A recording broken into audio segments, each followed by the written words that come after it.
Hello, and welcome to another episode of Hanukkah Erotica Book Club. I'm Raizel, and I'm here with Malya, my stepsister and co-host. Hi, Mal. Hi. How's it going? It's going good. We're in the countdown to the holidays. It suddenly hit me I was like, am I supposed to be meal planning? Like, I haven't given anything a thought. Like, should I be ordering a brisket? Like, I haven't given it 1 second of thought. And I was just like, there's a lot of time and meals, and I don't know. It was just today it kind of hit me. Are you planning? Have you done planning? Okay. The planning that I have done is figured out where we may be going to meals. Great. For some of them. Yep. And I'm leading the family services at our shul. Oh, so sweet. And I figured out a plan for that. That's a big deal. Wait, is it both days? Well, the first day of Rosh Hashanah and the first day of Yom Kippur. But then I just looked at the calendar of the holidays and everything, and I saw that there's also a family service Erev Rosh Hashanah at 5:30. I'm like, is there an expectation that I'm doing all of them? I don't know. I don't know. Hopefully you find that out, because there's a lot of annoyed parents at 5:30. They're like they're all there after shul at 5:30, and I'm like, yeah, home. You're home, whatever, going to my mom's to eat. Right. So I don't know, but so I'm leading, and also there's a little, I would say confusion's the wrong word, but is this Tot Rosh Hashanah type thing, or is it the family service for young families? And is there a difference? In my head, there is a difference. I feel like there's a difference. Yeah. Definitely. I'm hoping this is the 4 and under crowd. Yeah. You're hoping it's more tot, less family. That's more in my wheelhouse. Of course. Yeah, family is more daunting, I think. You have to have a little something for everyone.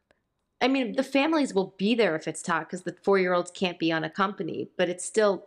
It's a different expectation. Yeah, of course. Exactly. But then I pulled up the website to see the description, and it's traditional liturgy, hands-on experiences. Traditional liturgy. And then something about it being an hour. And I was just like, I gotta go back to my planning. An hour is a long time.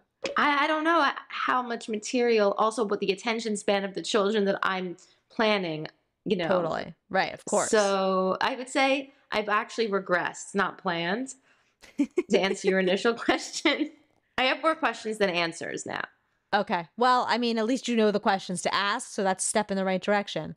That's true, sweet. But yeah, it's a lot of meals, though. You're right. A lot of meals. And I feel like there's just a lot of pressure on Rosh Hashanah, it's a big brisket holiday. It's a big, I don't know. I just feel like there's an expectation. I know your mom is fervent first cut, proponent. She scared me years ago when I was I've abandoned my quest for the perfect brisket. I've moved on. I don't care anymore. But there were years where I was in search of the perfect brisket, and your mom was like, it must be first cut. Yeah. You will not get good results unless it's first cut. And you were like, No, it's that's not the true. recipe's the recipe. But you know what? I'm back to. I've changed my mind again. You're back to first cut?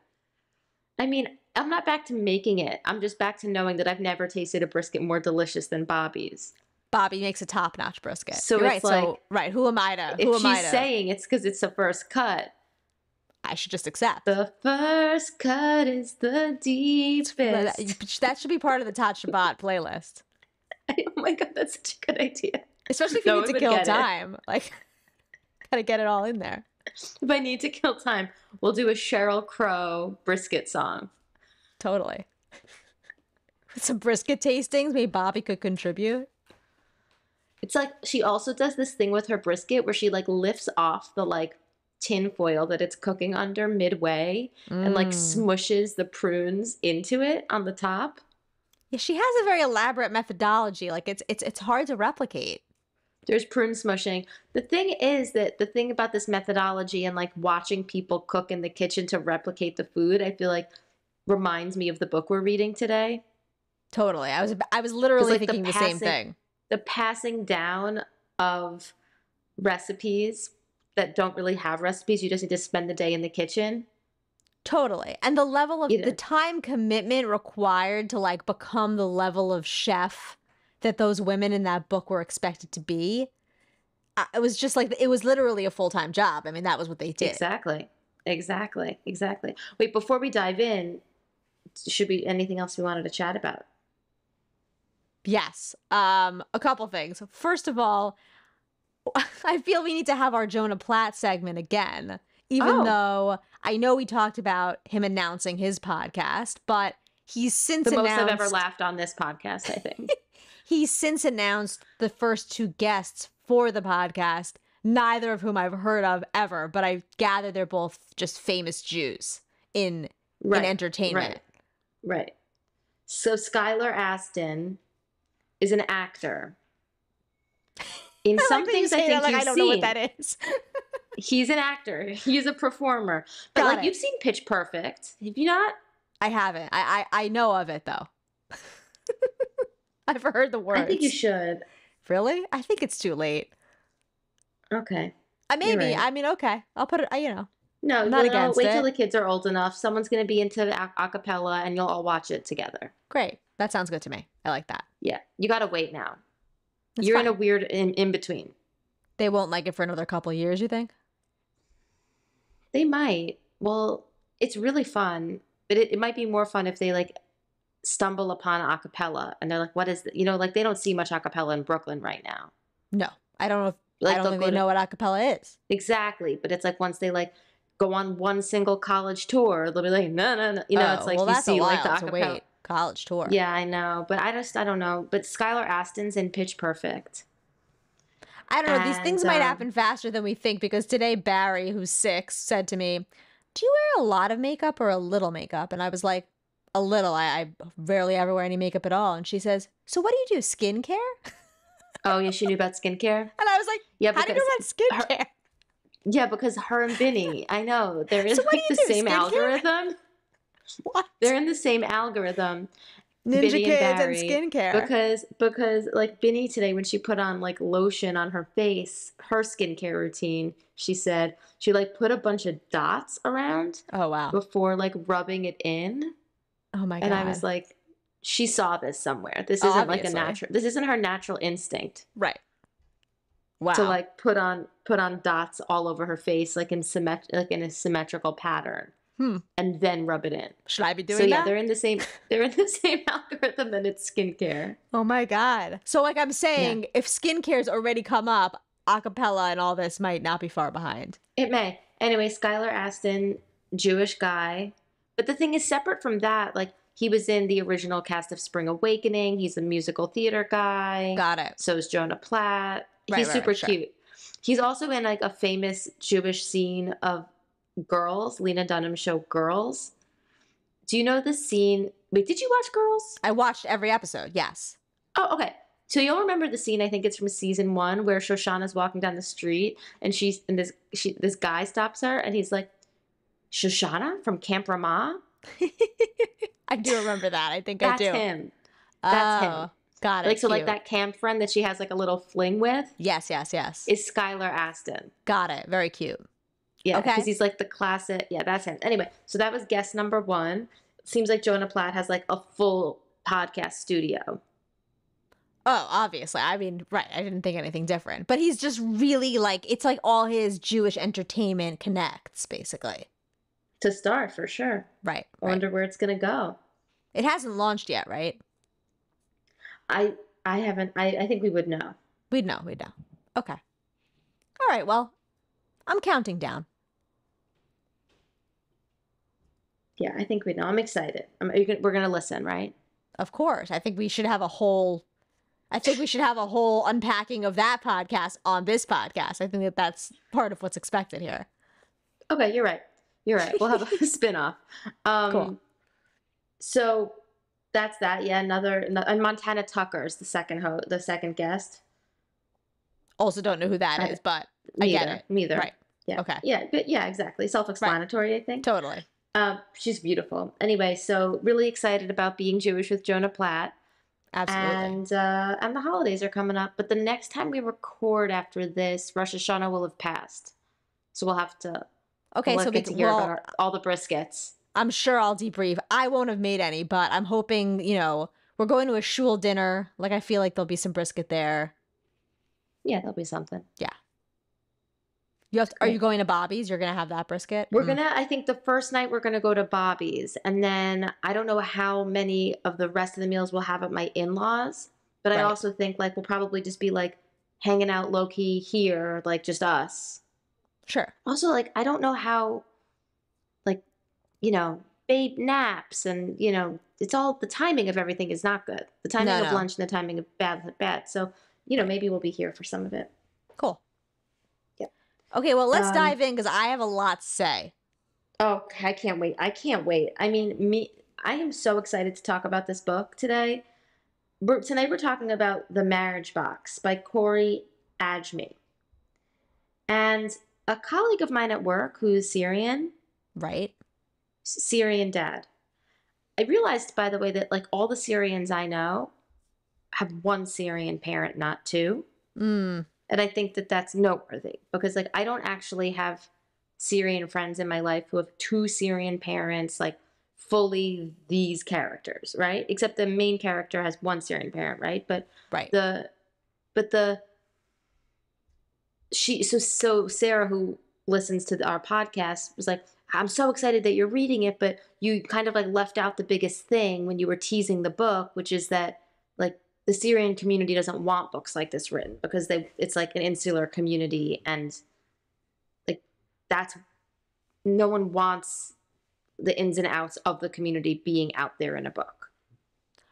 Period. Well, and also, like, spoiler alert, it's a horrible portrayal of the community. I mean, to me, like, it sounds like a nightmare, that community. From this book. Horrible portrayal. Yeah. Horrible portrayal of the community. Horrible.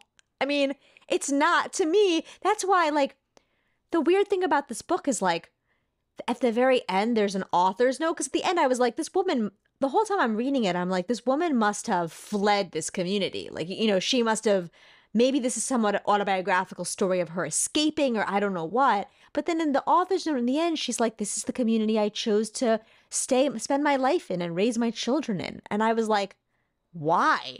It was not a nuanced picture of like, there's good things and terrible things. It just was terrible. I couldn't agree more. I guess from the top, I want to say this. This is not a romance.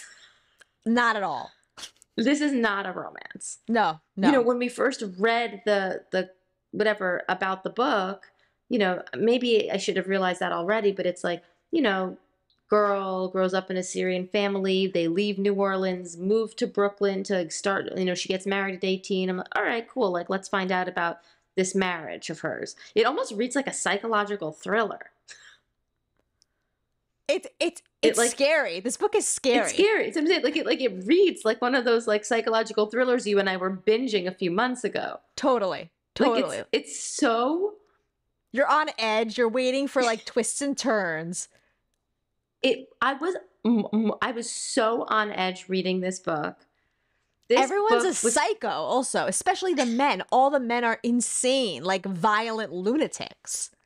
They're violent lunatics, but like the toxic masculinity situation and the gender roles and how this is not a good portrayal of men in this community. Or really women, men but in general. Like every man in this book sucks. Is there one good guy? Like I feel like in a book the it's homeless guy. Oh, the homeless guy. Right. The homeless guy is really nice.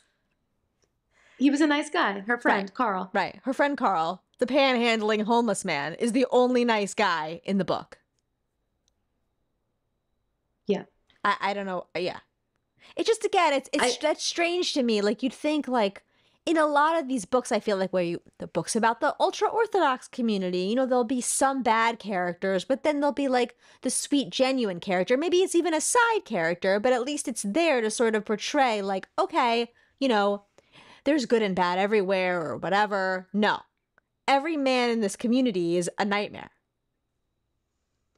A very specific kind of nightmare who like cares so much about money and appearances. Also like cares or like their Jewish values sort of like plays a part, but it's like this very much take what you want. Like they're picking and choosing what aspects of Judaism or Jewish values is important to them in a very specific way. And maybe all Jews do this to some degree, but it's like, like they keep kosher, but really like they keep kosher the way I grew up keeping kosher, where like they eat, whatever fish and like vegetarian food out, but Right. in a way that's like aggressive and judgmental. I Totally. feel like I feel like conservative Jews do that, knowing that like it's not really kosher. Do They were they? doing it like being aggressive about it. I don't know. Like Oh, see, I feel like they were doing it like they know it's not like they know it's not really kosher, but they're just like they want to go out to trendy restaurants, so they're just doing it. Whereas I thought more like, go on. yeah, maybe you're right. Maybe you're right. Maybe I'm wrong about that. Like conservative Jews, are like this is fine. I'm eating, but yeah, I Yeah, think maybe you're right and I'm wrong. But it's like there's such a like tone of there's such a like judgmental element to all of this. totally. Even just like the scenes of them eating, like what they can eat, what they can't eat, the like having to be seen. There's this major emphasis on like women's appearance. Right. She can't handle any of this. I think like because this character Casey grew up in New Orleans but then moved back to Brooklyn, like where her parents were from, like she grew up in a secular world. She didn't grow up going to Jewish day school at all. She was like doing all sorts of stuff with all sorts of people in New Orleans, and then she gets kind of thrown into this world. So like she wasn't raised on designer handbags and like a skincare routine like like our girls. Right. Uh, but then she's thrown into this world where like clothing, fashion, getting your hair done, nails done, face, skin. There's just like such an emphasis on it, and she doesn't like it, but not enough to be like, okay, my parents moved here, but I'm gonna go back to like she still joins it. She embraces it to some degree. Yeah, she embraces it to a pretty large degree. I mean, she ends up like being a part of it. I mean, I guess she kind of gets sucked in. Also, like her parents are insane and like not really they're like very, I don't know, focused on their own weird stuff. Like I felt like part of the book that was so scary was that the part that took place like in her adolescence, you just felt like no one was watching out for her. Like she was in like having all these harmful, scary experiences and her parents were completely oblivious and like she didn't turn to them. They were, I don't know, they were just sort of very They wrapped were up in like their own focused on worlds. their own social stuff, drinking. There's like a gun. I don't know. Honestly, I did not like this book. It And was then on a really dime, all of a sudden they're like, actually, we're moving back to Brooklyn and we're becoming religious Syrians. And like, we know that you've had this secular life where we sent you to prep school and prepared you to go to college, but you know what? Forget about that because we're over it. We're becoming religious Jews and you're getting married at 18 and that's it. Just what? Like, I know. based on why? Like, I don't understand the motivation. Right, like someone breaks into the house with a gun. That's somehow supposed to be related to this decision, Yeah, but it's like we're here. We made a mistake. Like we should have gone on this path, and instead we, brought our lives into the secular world, and like now our family's in danger, and so we're gonna go do this thing. right. But the thing it's like kind of disturbing is like then they put her in this whole other community where like now she's married at 18 to just like a really toxic, ugh, just such a yucky guy. And Which the She's parents like basically encourage. The like parents are like, she yeah, you're not going to college. You're getting yes, married. What are you talking about? and she can't go to college, but she's like dreaming of college. And he's also so controlling. That's part of why it read to me like such a psychological thriller. Like it read to me like a horror book. Totally. Like Because these he's women that so she's surrounded with, controlling. they've been turned into these crazy, like, Stepford people, Yes, like a Stepford wives. look the other way. Like they're like they're every time they're out, these men are like making comments about how hot all the women are around them. They're putting down they're like putting down their wives at the table. Like it's so it was very hard to read. And even, okay, this was a minor plot point, but I found this extremely disturbing. When she's a kid, she has like they have like a housekeeper slash nanny who's like kind of abusive. And she tries to tell her mom about like, I forget what happened. Like the nanny hit her or the nanny like made her choke or something. And the mother was like, I'm sure that was an accident. Like totally brushes her off. The woman's working there for years, but then like one day the mom like hears her husband, the dad, like make some kind of like vaguely sexual comment about the nanny, fires her immediately. Yeah. Gone. Yeah. Like Gone. what? Puts Like your even kid in that's danger. crazy. Like, right, my Yeah. child's in physical danger from this person. It's probably fine.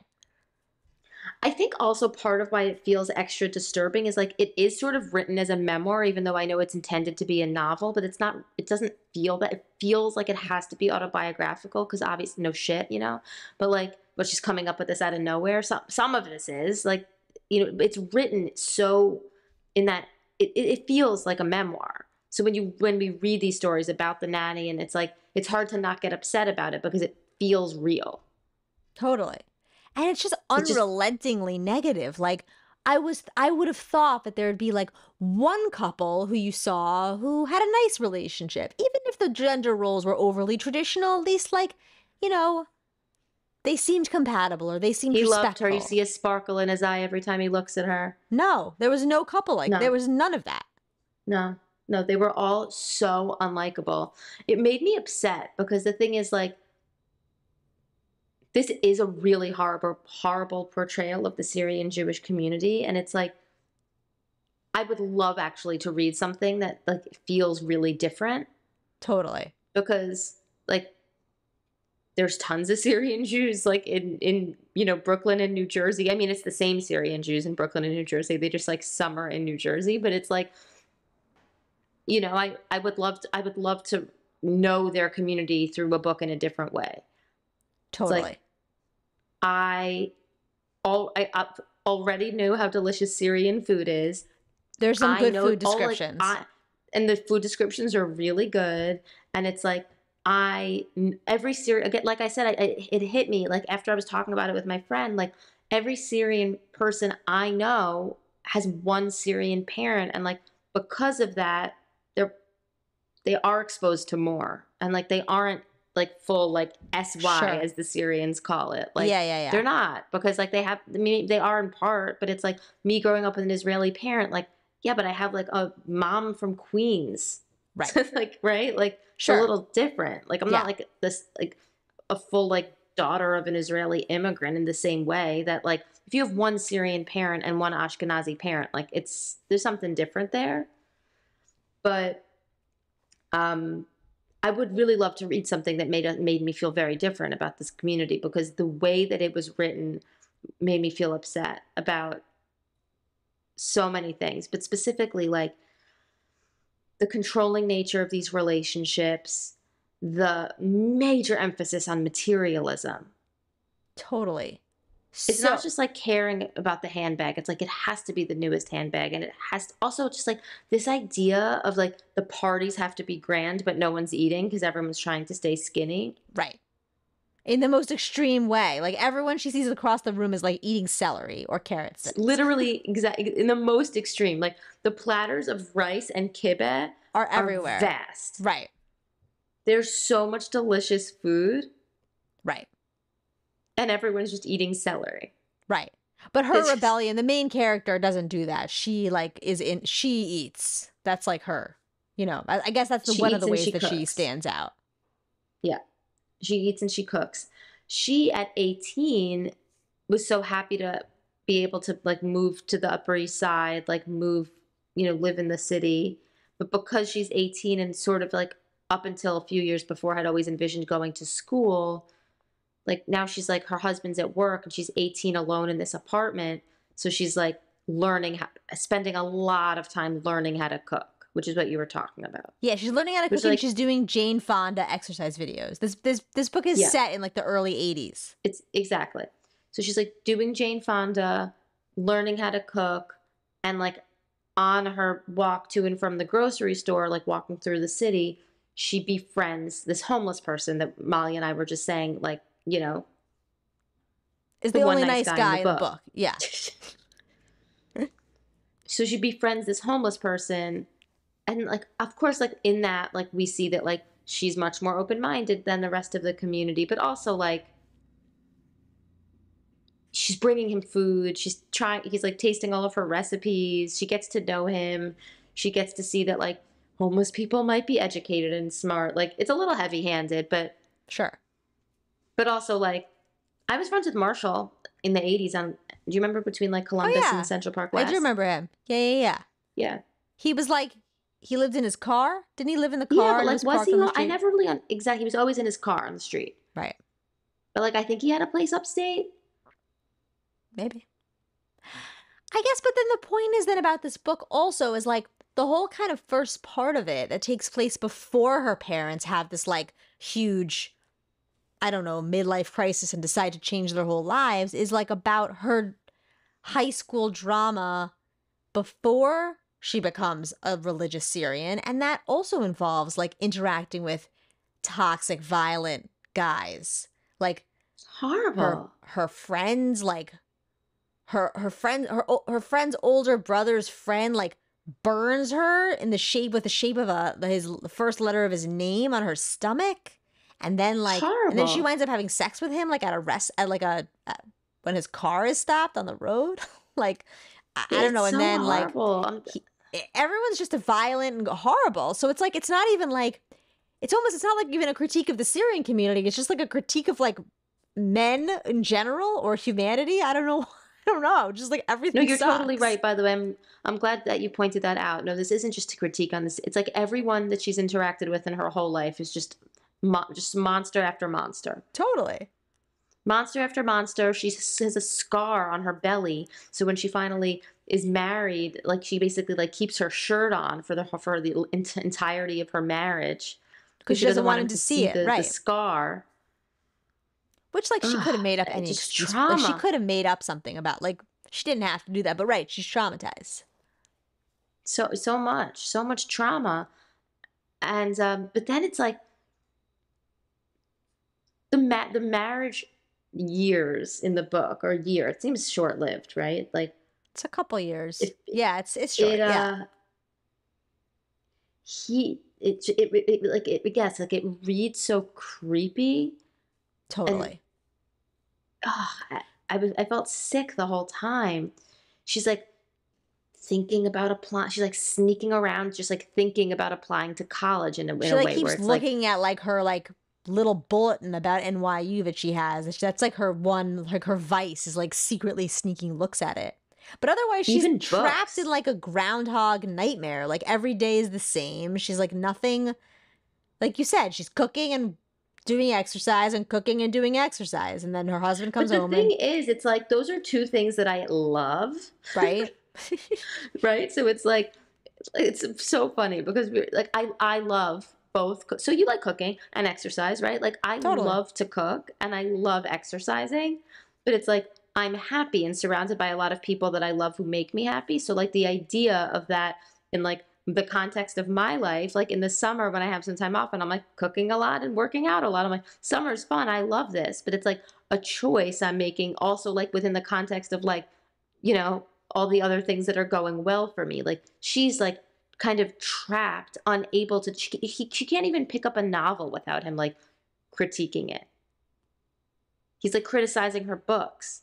And also like, right. Also, she's 18 years old and her life is supposed to be like effectively just this now from now until the end. Like she's just supposed to keep cooking and cooking and exercising are both great. But like in the context of a life that's like building in other ways. This just seems like Yes, for sure. she's done. Like, this is it.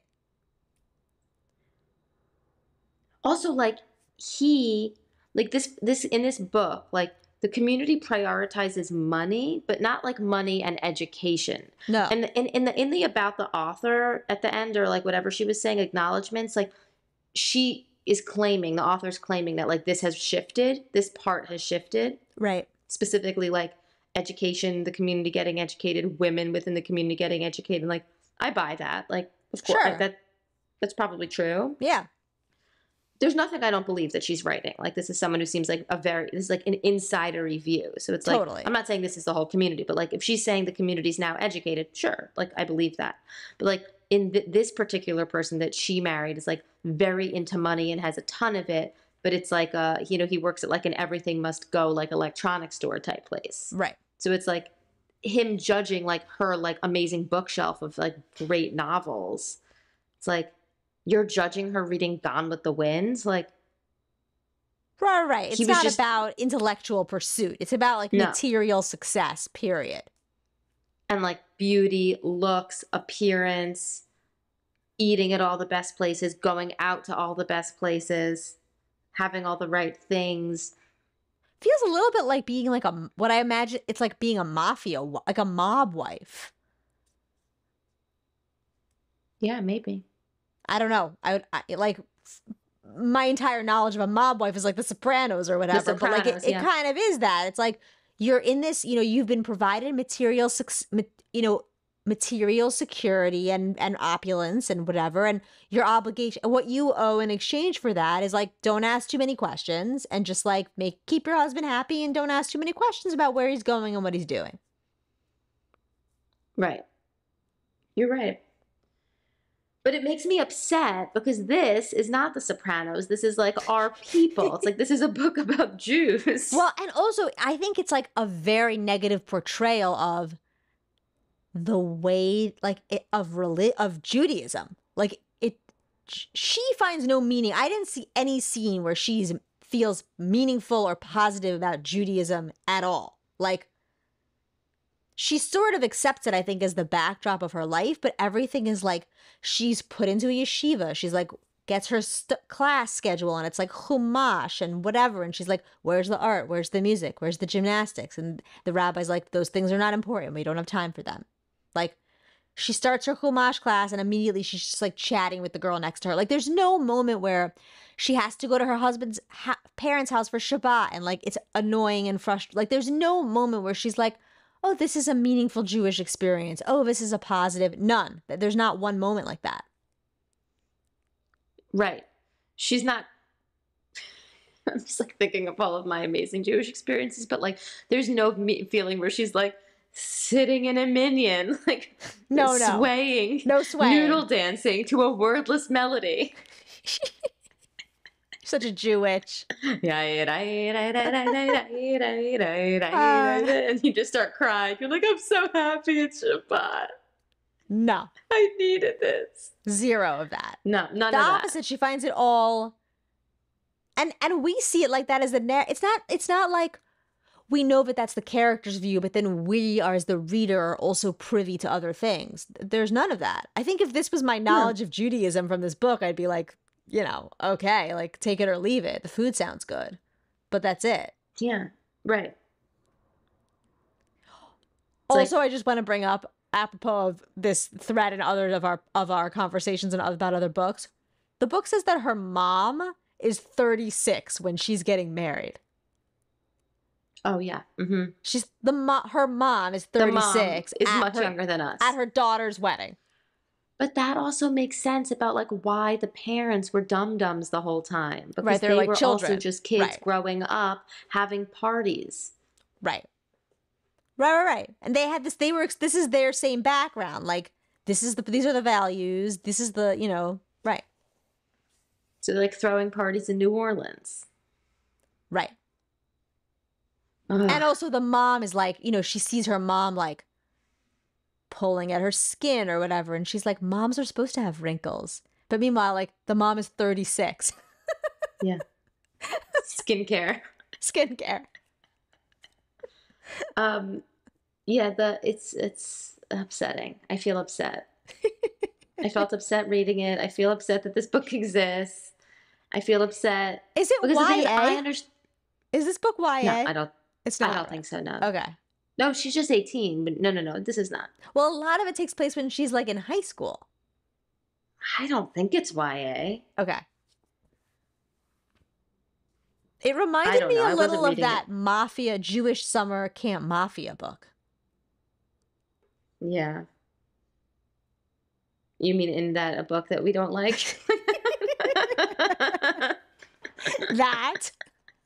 But also just like, again, just like a lot of negativity, like just like Yes, a lot of yes, yes. negativity, a lot of toxic characters, and also like, I've said before, I agree with you, but book is not YA, but it is about a teenager, and like we've read a lot of books with adolescents where I'm like, I love these people, like they're so, they're exploring and they're confident and they're figuring it out and they are close with their family. Like it makes me feel like, oh, like as a parent who will one day have adolescent children, I'm like, oh, this is like so promising. This book, the opposite. I'm like petrified to have adolescent children from this book. They're just being taken advantage of and vulnerable and having horrible experiences and scared all the time. No agency. Okay, agree. This, though, I think is like a product of the 80s. Right. True. True. I'm, never hearing people saying that it's better to raise kids now. But if we're talking about what's going on in this book versus Right. the things I hear about today, like, okay, like maybe it's not great that our babies are in the same algorithm or in any algorithm at all, but like Right. it's better than there's some really horrible things happening Really here in horrible. this book. Yes. So yeah, I think that I think that there's just a lot here. I know what you mean about the Jewish summer camp mafia thing also, because I think that it's also written in this way where it's like just narrating each day in a very specific and direct way. Yes. It's Yes. like just where I was like, is this a novel? Is this a memoir? Is this like just a retelling of what's happening at summer camp or here in Brooklyn and in the Syrian community? Like it's like the way that it's written feels similar. You're right about that. Right. Yeah, like this book was kind of long, and I don't think it had to be as long as it was. Like there were like 6 scenes that basically all showed us the same thing. You know what I mean? Like he sucks, he sucks, he sucks, he sucks. He flirts with random women in front of his wife. Like he's over and over. Kibbeh, Lahamajin, Exactly. more Yes. kibbeh, Yes. jibbin. It wasn't built. It was just like we already got it, and there was nothing more to it. It was just that was what it was. So why have these repetitive scenes? Right. Also, like she doesn't know about certain Jewish practices because of how she was raised or because of how young she is, maybe a combination of like she wasn't raised with some of these traditions and also she just joined the community kind of thing. Right. So it's like the way that he is about like cleaning for Pesach. Right. There's a scene, I mean, this must be true, but like I did not know about this searching through rice on a countertop. Yeah, me neither. I mean, I always thought like Sephardic Jews can eat rice. How cool is that? Right. But the idea that they have to search the rice for chametz, could you imagine pouring bags and bags of rice onto like a marble countertop and sifting through it? No, that's a nightmare. Is that true?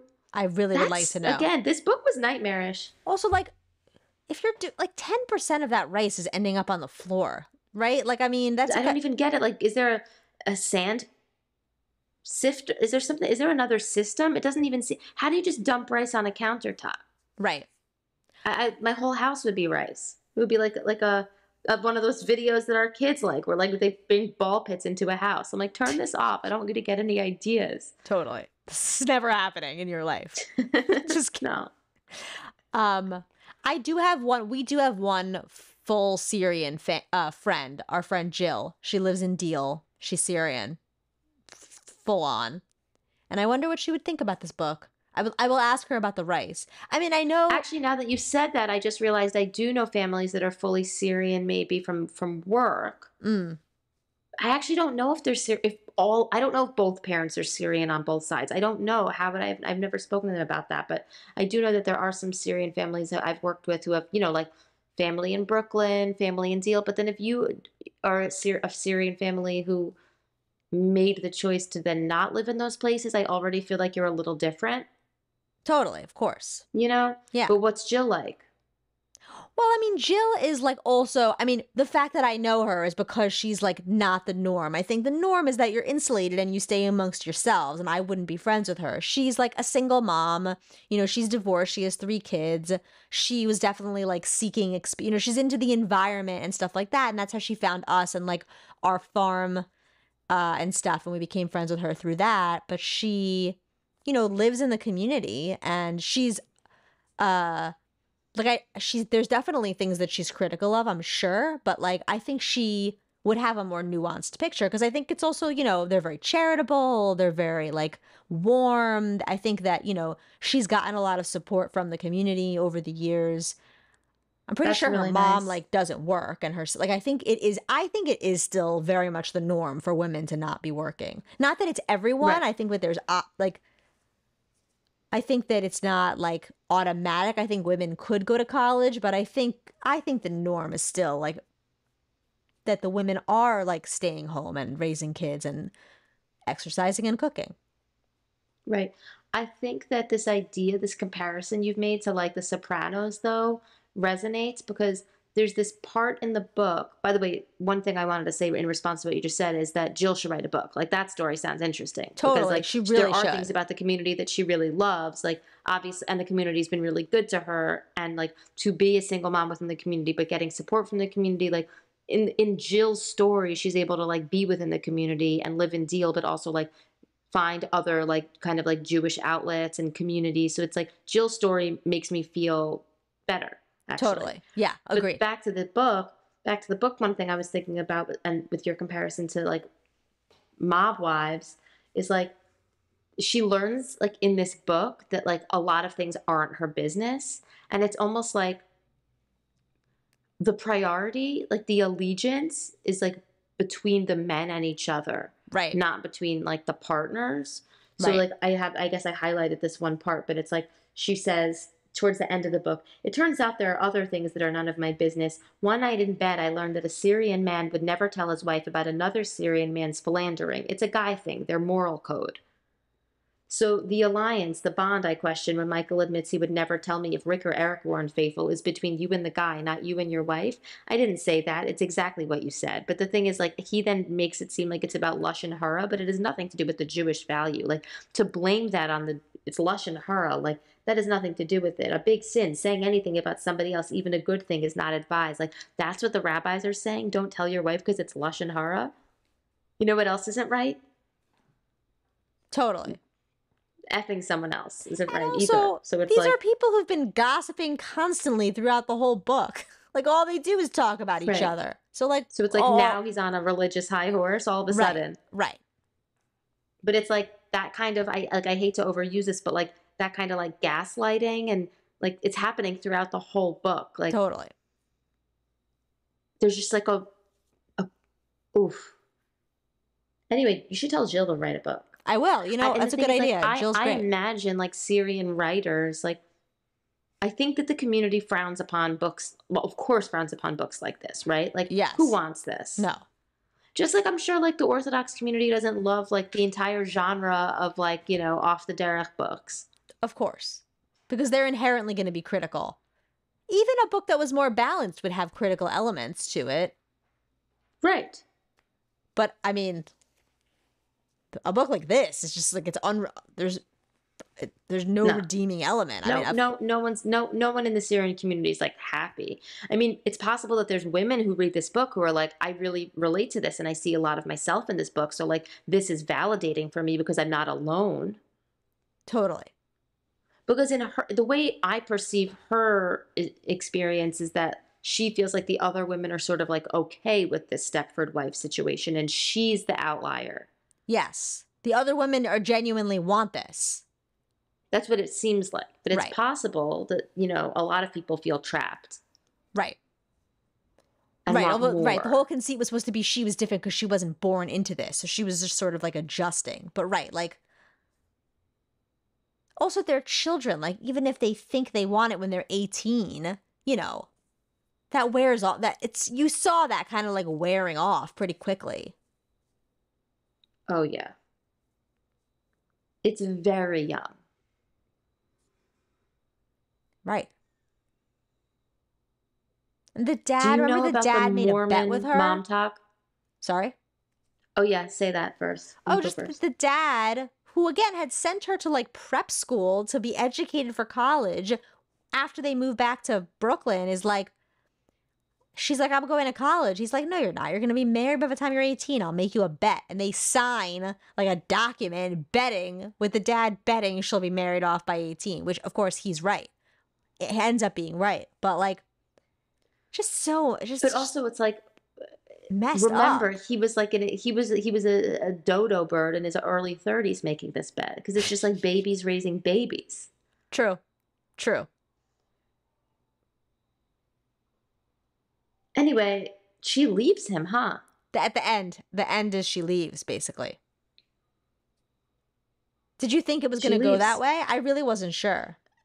I wasn't sure, because once it's like I got to a certain point in this book, I'm like, oh, this isn't a romance. This is a psychological thriller horror story. And what's Yes. happening here? I didn't know. In the end, I didn't know what was going to happen. Like, is she going to get pregnant and have a million kids and just be trapped in this cycle for the rest of her life? Right. I didn't know what to Right. expect. Because there was so much fighting and reconciling that you couldn't even keep track of it after a while. But like, reading about a dysfunctional relationship with just like ugly fighting and then making up is so unpleasant. Totally. Like, the reason romance is such like a lovely genre. It's like any of the fight, like the happily ever after aspect of it. I was like, Yeah, it's like the positive emotions you want to dwell in. You don't want to dwell in like angst and people who are not connecting. Like, it's just, yeah. For nothing. Also, like, it's like, okay, I like a book with a fraught relationship if it's like, I don't know, talking about larger relatable issues. This really didn't feel like it was. It was really just talking about like a messed up community that throws people together and they have no like shared values and that's it. yeah. I mean, really, the way it makes me really want more to come out from people within the community Totally. to give us other perspectives of the community. Yes. Yes, because it really is like some of the cultural stuff also is very interesting. Like, I think we could have seen more of the like interesting cultural customs that are not tied to so much materialism. We didn't really see that at all. Yeah. But again, Corie Adjmi, who wrote this, like, this probably was her experience. So it's like I don't know that she was able to show us like a more, let's say, positive relationship with Judaism or with any of these traditions. So that's why I want more Totally. I agree. from another author Okay, well, I'm going to who encourage has a Jill to different write a book. perspective. Exactly. Like, I want that from someone who has a different perspective, because like I understand that probably the gender, some of this is like just some of it's just the way things are in the community, which makes me feel upset. Totally. But also, people are staying within the community, right? So like there has to be things that are either like loving families. There weren't loving in this book. The families didn't seem loving. They seemed kind of abusive. But like, Totally. there has to be something. Of course. And like, listen, like, I can't say it enough. Like, I know that it's the most delicious food of any culture, and the book did share that. Yes. But you're not going to stick around and sign your whole life away into misery for some good food. I mean, come on. For some kibbeh, which again I love, but no. Exactly. No, I think that there could have been a lot of, this could have been much more nuanced than it was. And I wonder if that was a conscious decision that she didn't want it to be nuanced because she doesn't, she really feels like it's the negative parts that need to be portrayed, or if she wasn't fully aware of how negative it comes off. I wonder. Because it's almost like, why? Like, because now I just feel it's exposing her community that I actually think she loves. And still is a part of, I guess, until this book was published. I don't know about now. Because it's even like, did you read the Kevin Kwan books, like the Crazy Rich Asian series? No. Or any of his other books? Like, No. okay, like Kevin Kwan is such a hilarious author, and he writes about like tremendous wealth in, well, like the first book took place in Singapore, and it's like the richest people, but it's like Singapore, the West Village, London, Dubai. They're traveling, they're jet setters, so they're all over the place in the whole trilogy. Like Right. the first book was really like the West Village in Singapore, like literally the West Village in Manhattan and Singapore. But then like they're, these other books take place all over the place, and it's like jet setters. And in the most recent, when I read Crazy Rich Asians, the first book in the first trilogy, I was like, I feel like this is a really insidery view to just like a world I know nothing about, but it feels really accurate just as a reader. But it felt very insidery and accurate. But the thing is, it was very funny. It was like hilarious. Right. And I remember saying to my friend who's Persian, like, I know this has nothing to do with Persians. Like, this wasn't a book about Persians Right. at all. But like, it feels to me like, and it was like an insular community, and right? I feel that way about this book also. Like, I'm sure like Syrians reading Crazy Rich Asians like might see some overlap similarities when there's like an insular community with like very specific ideas about how to dress, how to look, how to do this, how to do that. Like, will we do this, or we go to this shul or this church, or we wouldn't, whatever it is. It was Right. all that, like keeping up, appearances and all that stuff in the book. Right. But then like many books down the road, his book that came out this past summer, I think it was called Lies and Weddings, there's a Persian character. Huh. And I was like, this is what I was waiting for. Nice. Like, because there is the jet setting community like finds each other. Sure. Right. Like there could have been like a very wealthy Syrian, whatever character in the book, if there's a Syrian person who's like stepping out of the community to whatever. But my point about that is all to say, I don't know, many things, is one, this book wasn't funny. Not at all. Like there in the blurbs at the beginning, it's like it's laugh out loud funny. Like there's parts that are laugh out loud funny, but it wasn't. What parts were laugh out loud funny? I found nothing funny. It's like, it's so funny how much we we hated this in the exact same way, but it wasn't funny. What was funny? It wasn't. I don't know. Maybe if it feels so familiar to you, reading about like this culture so intimately, it's like, I can't believe this is on a page, but it's not like funny. Right. I don't know. But like those books feel, back to Crazy Rich Asians, like those books feel like they're exposing people that I didn't know a lot about and now do know a lot about, like the richest people in Singapore. Right. The boarding school type, and the this and the that, like, but like because there's this element of levity to it, but also it's different because these are Syrian Jews, I'm more defensive. Like I don't want it to be this yucky. Totally. I don't know. There was something relatable to me, which was that like she like they couldn't get pita in New Orleans, but like they would sometimes bring pita home, and then she'd like be the only person bringing like a pita sandwich to school. Right. Like a pita and hummus sandwich to school. You've mentioned that I before. feel like we maybe have seen that in another book, because I feel like we've spoken about it before. Yes, but we it's have. like that's relatable to me. Like I know I wonder why also, but like I used to bring that to school, and like now I think a lot of kids do, but when I did in the 80s, like it was not something a lot of people did. Maybe some of the Persian kids in me. But anyway, this book, The Marriage Box, I don't know, man. I mean, I don't know what to say.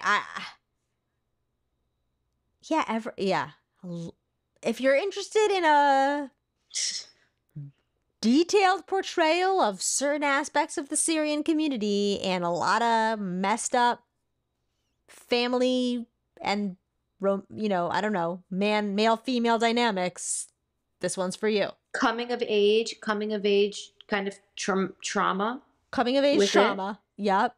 Childhood trauma. And yes, childhood trauma. And yes, if this idea of like an insider view into some aspects of the Syrian community, we want to emphasize because Malya and I don't actually think that this is all there is. No. But it doesn't, it's not painting a pretty picture. Mm-mm. Nope. No. That's so weird that the blurb said it's laugh out loud funny. That's the weirdest thing to me. Laugh out loud funny. Unless it was a blurb about her previous book. You know, like maybe it was like. Right. Praise for something else. But it's like praise for the first book. Yeah. I hope maybe it's that was it. Yeah, I don't know. Okay. Okay. Well, that was the marriage box. And I'm excited about our next book. Me too. So we're pivoting. We're still going to read Girl Meets Guy at some point, but we're pivoting to reading a book that we're excited about called Olive Days that recently came out by Jessica Elisheva Emerson. And I'm going to read the description. It says, a smoldering debut novel about a young mother in an Orthodox Jewish community of Los Angeles whose quest for authenticity erupts in a passionate affair following a night of wife swapping. Then it says, Rena Kirsch is a young mother and modern Orthodox Jew in the Pico Robertson neighborhood of Los Angeles. Dutifully keeping to the formidable expectations of a traditional household connects Rena with generations past and those to come. But a contradiction burns at her center. Rena is an atheist. She's also stymied in her life and marriage.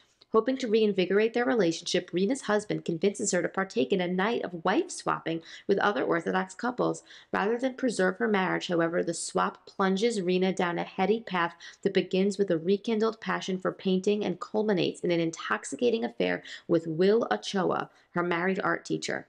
Wow. Clandestine. How do you say that one? Clandestine? Was that right? Clandestine? Clandestine. Yeah. That's it. I don't know. I think it's clandestine. It came out funny. Clandestine rendezvous and stolen moments of ardor awaken Rena to an existence beyond the confining parameters of tradition, offering a glimpse at the possible life she left behind in the olive groves of her youth. As the blush of erotic thrill comes to sharp contrast with the complications of living a secret life, Rena must decide if it's worth sacrificing everything she's ever known to fully inhabit the uncharted landscape unfolding before her, one where her needs take precedence. Told in the fevered tenor common to both lust and religious devotion, Olive Days is an unforgettable story of the agonizing choices women make to balance duty against desire. Wow. Okay. That sounds good. I'm excited. That's got a lot. There's a lot there. Written. The description's so beautifully written. It's really good. Yeah. The fevered tenor common to both lust and religious devotion. I can't wait to read it. Sounds like a great tenor. Totally. It's a great tenor. Also, I'm happy to have the heads up that that's going to be what it feels like. Right. Yeah. I'm going in knowing it's not a romance. Yes. We're prepared. But erotic. But it will be erotic. Yeah, maybe there'll be some romantic elements. We'll see. Oh, yes. Yeah, I think there will be. More than the marriage box set, I think. I mean, but couldn't I'm be less. To read this. Also, the Rip Bodice, we're going back for another live event on December 12th. That's really soon. It's really coming up. Because it's a little earlier. We gotta get some marketing materials out. We really should. It's a little earlier this year. It's a pre-Hanukkah this year. Pre-Hanukkah, because Hanukkah's over like Christmas to New Year's week and Yeah. You know. So December 12th, it's a Thursday, new night for us. Amazing. It's a more fun it's a real going out night. Yeah, Thursday night's good. Thursday night's prime time. Yeah. I can't wait. I can't wait to do another live. I can't wait to see our fans. Yes. Everybody has to come out. Old and new. Please. I can't wait to see William in his garb. I really hope that there's garb. Molly and I don't know yet about, if we're going to have the Zadie's cookies, what's going to be there yet, but it'll be something. We're thinking, there's something's percolating. Yeah. There's some thinking happening and planning, and it's going to be good. Yes. Something new. Absolutely. Season 2. Sorry, I sneezed.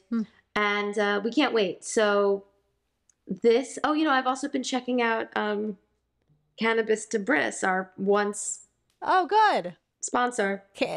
Good. Cannabis to Briss has had some new good posts. People could check it out again. I can't believe how much debris you're finding. There's a lot of debris. It's really, it's a phenomenon. That's hence there's an Instagram dedicated to it. Oh, wow. Yep. I wonder if William thinks that my obsession with ugly carpets would have made a good its account, solo account. Oh, yeah. I think it would. I like those ugly carpet posts that you do. Yeah. But I don't know if it should be a solo account. Like, I kind of like it interspersed with your other content. Yeah, me too. I can't make it a solo account, though I don't know how popular it would be. But recently I saw someone post a picture of their kid at their 7-year-old at her birthday party. It was like probably laser tag or something, some kind of place. And I just like sent her a DM to the post. Like, I didn't say anything about happy birthday. I was like, did you get a close-up of this ugly carpet by any chance?